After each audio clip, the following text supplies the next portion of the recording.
ಪಶ್ಚಿಮ ಏಷ್ಯಾದಲ್ಲಿ ನಡೆಯುತ್ತಿರುವ ಸಂಘರ್ಷದ ಹಿನ್ನೆಲೆಯಲ್ಲಿ ಕೇಂದ್ರ ಸರ್ಕಾರ ಇದೇ 15ರವರೆಗೆ ನಿರ್ಣಾಯಕ ಪೆಟ್ರೋಕೆಮಿಕಲ್ ಉತ್ಪನ್ನಗಳ ಮೇಲಿನ ಸಂಪೂರ್ಣ ಕಸ್ಟಮ್ಸ್ ಸುಂಕ ವಿನಾಯಿತಿಯನ್ನು ವಿಸ್ತರಿಸಿದೆ.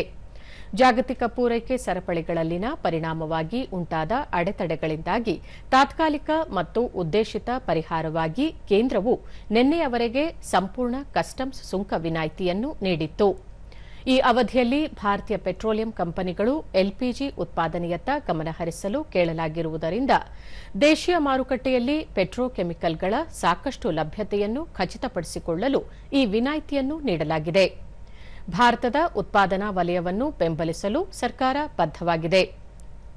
ಪ್ಲಾಸ್ಟಿಕ್ಗಳು, ಪ್ಯಾಕೇಜಿಂಗ್, ಜವಳಿ, ಔಷಧಗಳು, ರಾಸಾಯನಿಕಗಳು, ಆಟೋಮೋಟಿವ್ ಘಟಕಗಳು ಮತ್ತು ಇತರ ಉತ್ಪಾದನಾ ವಿಭಾಗಗಳು ಸೇರಿದಂತೆ ಪೆಟ್ರೋಕೆಮಿಕಲ್, ಫೀಡ್ ಸ್ಟಾಕ್ ಮತ್ತು ಮಧ್ಯಂತರಗಳನ್ನು ಅವಲಂಬಿಸಿರುವ ವ್ಯಾಪಕ ಶ್ರೇಣಿಯ ವಲಯಗಳಿಗೆ ವಿನಾಯಿತಿ ಪ್ರಯೋಜನವನ್ನು ನೀಡುತ್ತದೆ ಎಂದು ನಿರೀಕ್ಷಿಸಲಾಗಿದೆ.